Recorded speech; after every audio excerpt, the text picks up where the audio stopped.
Class 10th, good morning. You are studying about the globalization. Globalization में economy, Indian economy अपन पढ़ रहे हैं और many of the topic you completed and the proper definition of the globalization भी आपको पता है. इसके बाद अब हम लोग पढ़ेंगे लिबरलाइजेशन.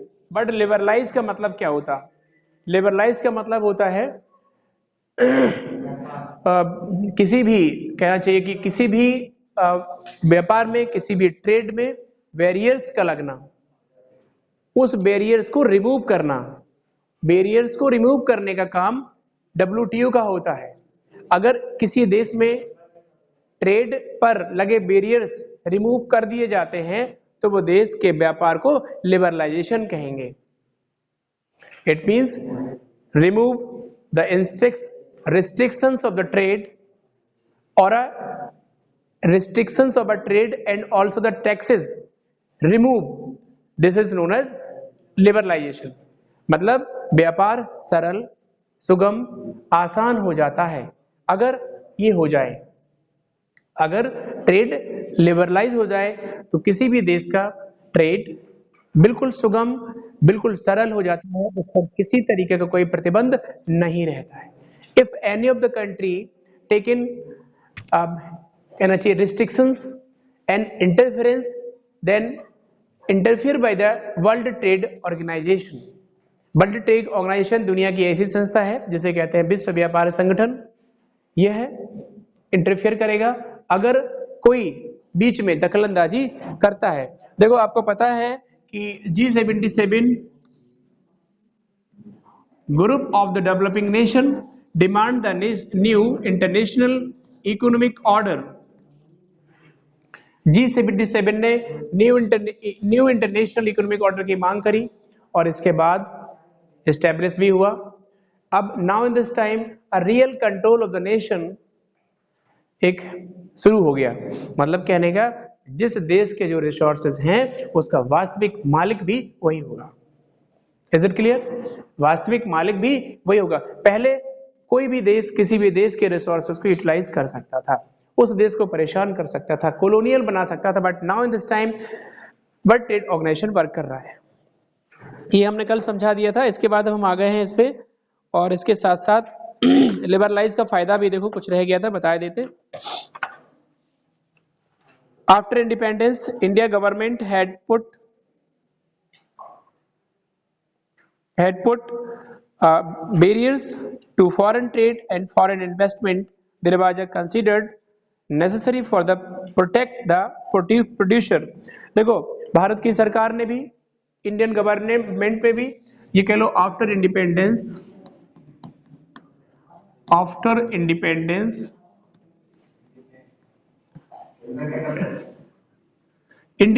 के बाद जो है भारत सरकार ने भी, इंडियन गवर्नमेंट ने भी क्या कर दिया, जो है टैक्सेस इंपोज करे सरकार पे. टैक्सेस इंपोज करे किस पे? ट्रेड पे. और taxes is the main way of the earning of the government. किसी भी सरकार का टैक्स ही तो कमाई का जरिया है. ऑल दीज सेक्टर्स से वो टैक्सेस लेती है तभी देश की इकोनॉमी में खर्च करती है.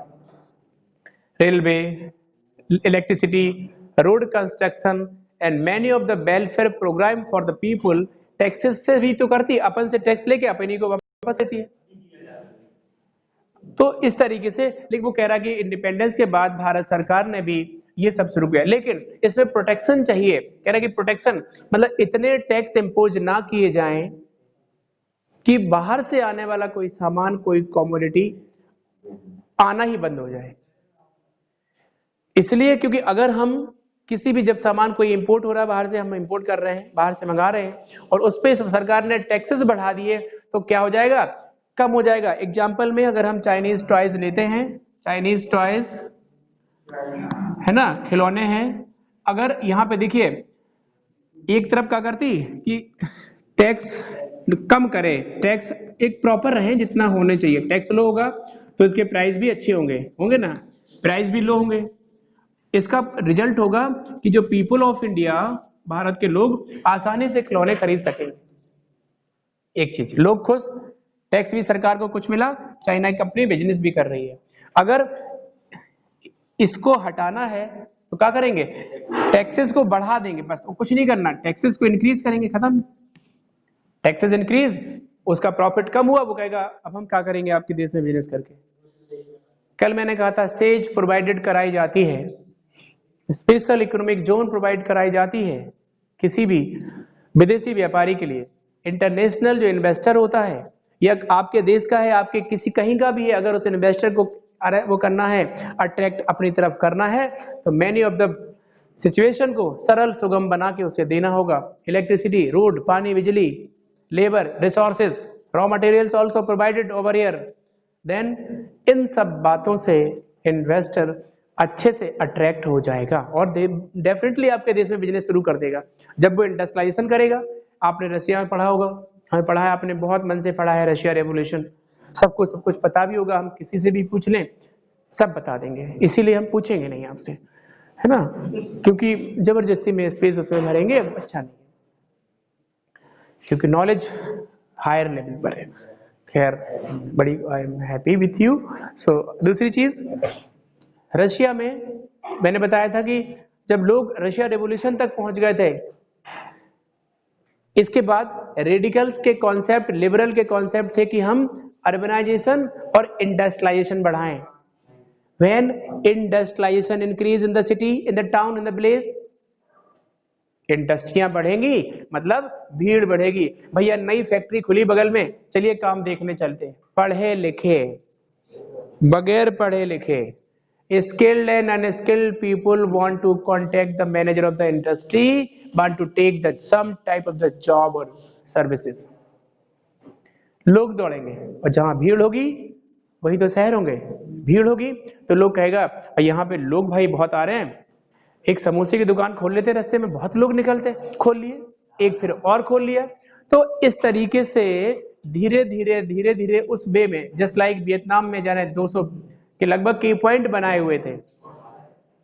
वियतनाम का मतलब है कि दूसरे जब यूएस से चल रहा है युद्ध, फ्रांस, वियतनाम में फ्रांस के साथ, यूएस के साथ और भी जो है एक देश और बीच में आ गया, जापान। इनको इससे निपटने के लिए युद्ध क्षेत्र में जो जाती थी, जो रास्ता थी, उसमें many of the key points बना के रखे थे। की पॉइंट्स का मतलब होता है जहां पे आदमी रेस्ट कर पाए, रेस्ट कर पाए। कहीं आज हम लोग रास्ते में जो निकलते हैं, many type of the shop मिल जाती हैं, है ना, ये इस तरीके से। तो हमारा क्वेश्चन यही है कि चाइना के खिलौने पे या किसी भी दुनिया के, अगर हम इंडिया की सरकार से या गवर्नमेंट ऑफ इंडिया टैक्सेस को इंपोर्ट करती रहेगी, मतलब क्या बोला जाएगा, इंक्रीज करती रहेगी, तो बाहर से आने वाले सामान पे हम फिर नहीं उतने क्वालिटी पे आएगा, वो कम हो जाएगा। From around 1991 some for reaching change policy were made in India. The government decided that time and had come and Indian producer complete build the products around the globe।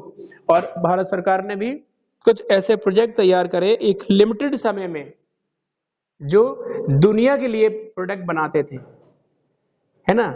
जिस प्रकार फोर्ड मोटर, कल बताया भी था कि Ford motor ऐसा नहीं है कि हिंदुस्तान में ही अपने प्रोडक्ट बेचे, हिंदुस्तान समेत, यूएस समेत दुनिया के मोस्टली भागों में अपने प्रोडक्ट, अपने गाड़ियां बेचती है। तभी तो इंक्रीज करेगी, क्योंकि कोई भी देश साइंटिस्ट या सोशलिस्ट के अकॉर्डिंग कंप्लीट नहीं होता कहीं ना कहीं, क्योंकि आपने पता है, आपने रिसोर्स प्लानिंग में पढ़ा होगा, रिसोर्स प्लानिंग में डायरेक्टली बोलता है कि Arunachal having abundant resource of the water but Rajasthan lack of the water, Leh Ladakh ठंडक बहुत है, पानी नहीं है। मैनी ऑफ द, एक जो कहना चाहिए difference created and provided by the nature, प्रकृति ने ऐसा दिया है, तो कह सकते हैं कि कोई भी देश पूरी तरीके से कंप्लीट नहीं होता कि उसके पास सारे रिसोर्सेज हो, टेक्नोलॉजी हो, डेवलपमेंट हो, स्किल हो, चलेगा। रिसोर्सेज की अगर बात करें तो सारी चीज ओवरऑल जो कुछ किसी भी देश में डेवलपमेंट के लिए जो कुछ भी चाहिए वो सब परफेक्टली कोई देश नहीं होता है, तो एक दूसरे पे डिपेंडेंसी तो है ही। सपोज दैट ग्लोबलाइजेशन की एब्सेंस होती तो क्या एक दूसरे को हम इंपोर्ट एक्सपोर्ट कर पाते? सवाल ही नहीं उठता। आपके देश में पेट्रोलियम की कमी है तो हमसे क्या मतलब, क्रूड ऑयल नहीं है तो हमसे क्या मतलब, जितना कोयला खत्म हो जाए तो फिर बैठे रहना, कोई टेक्नोलॉजी नहीं है हमारे पास।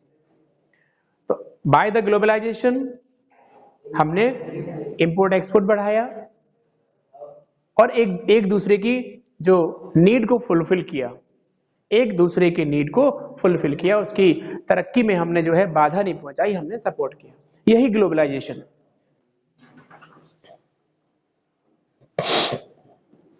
इसके बाद आओ कहां पर, barriers to the foreign trade and foreign investment were lifted the large extent, this paved way for the effect of the export of good.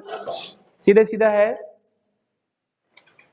अगर किसी नेशन के ट्रेड पर ट्रेड बैरियर्स, फॉरेन ट्रेड पर ट्रेड बैरियर्स लगे रहेंगे तो वो व्यापार नीचे आ जाएगा, वो व्यापार धाराशायी हो जाएगा। एग्जाम्पल में अगर आपने कॉटन का कॉटन मैन्युफैक्चरिंग पढ़ा हो, ग्लोबलाइजेशन मैंने पढ़ाया था कि उस वक्त ग्रेट डिप्रेशन के समय कॉटन जो है हमारे देश से जाता था, कॉटन मैन्युफैक्चरिंग यहाँ से होके जाती थी, तो ब्रिटिश ने कह दिया, टैक्स इंपोज कर दिया भारतीय कॉटन पे, finest quality cotton export from here to Britain directly. But Britain के लोग इंडिया को बहुत स्नेह देते हैं, इसीलिए उन्होंने कहा कि कुछ पैसा भी आपसे और चाहिए, tax impose and increase the tax on the cotton manufacturing. So cotton manufacturing, हमने कहा भैया कॉटन मैन्युफैक्चरिंग बंद करा दो, इतना टैक्स कैसे देंगे, टैक्स ज्यादा देंगे, अच्छे महंगे बिकता ठीक है, लेकिन उतना टैक्स भी बढ़ा दिया उन्होंने तो हम ले ही नहीं जाएंगे वहां। डेफिनेटली आपको सीधा पता है कि हम इंपोर्ट को रिड्यूस, अगर टैक्स बढ़ेंगे तो इंपोर्ट रिड्यूस हो जाएगा, कम से कम फिर हम सामान मंगाएंगे या हम कम से कम भेजेंगे अगर वो टैक्सेस जो है बढ़ेगा तो। ठीक है, अब आ जाओ WTO, वर्ल्ड ट्रेड ऑर्गेनाइजेशन क्या है? World trade organisation, world trade organisation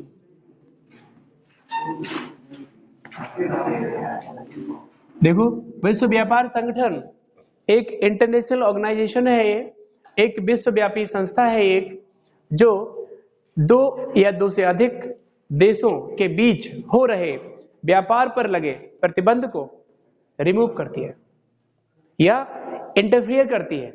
ऐसा थोड़ी कि नहीं लगाओ प्रतिबंध फिर भी WTO का जबरदस्ती इंटरफियर नहीं करती, जब उसे इन्फॉर्म होती है क्या ये जो WTO है? These organizations believe that the barriers to foreign trade and investment and harmful।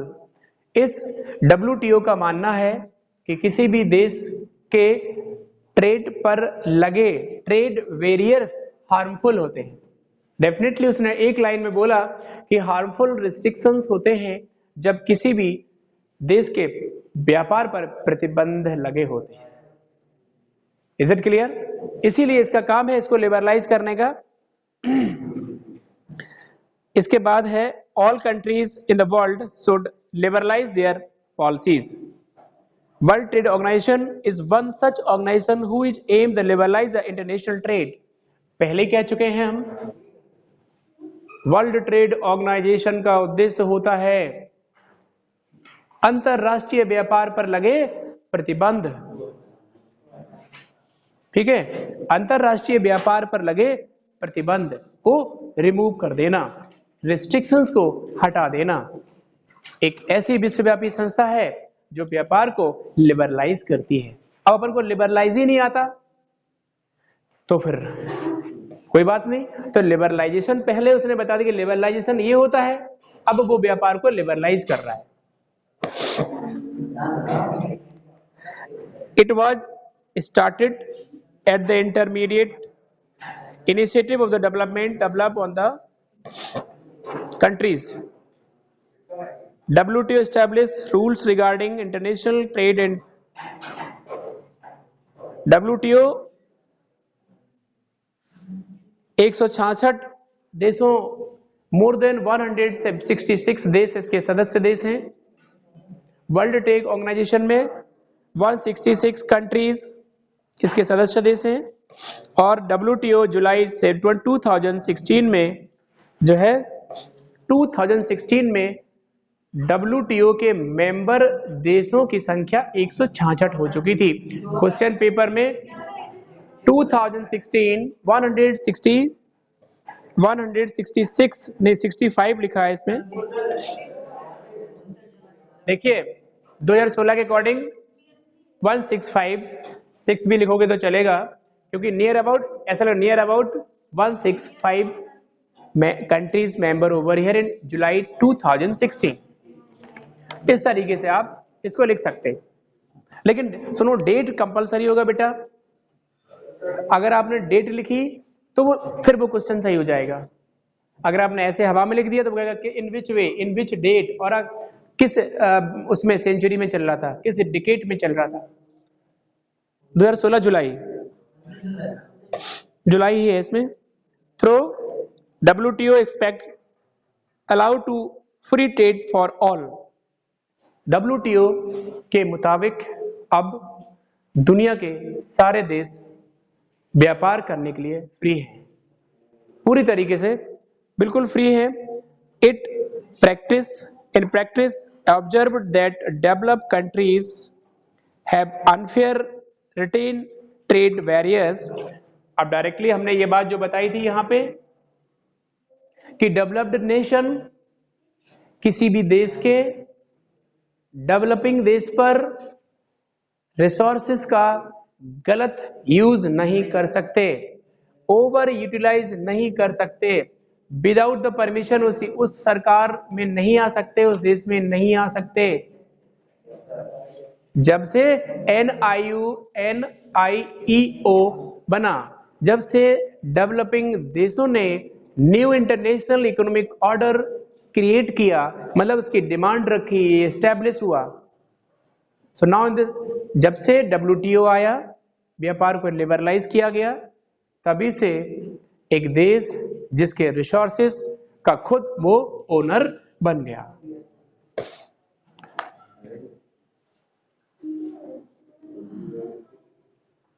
WTO rules have forced developing countries to remove trade barriers। Directly वही फिर से है कि उसका काम उस पर लगे बैरियर्स को रिमूव करने का होता है। Impact of globalisation in India, ये नेक्स्ट टॉपिक है। नेक्स्ट वीडियो में आपको बताएंगे। Thank you.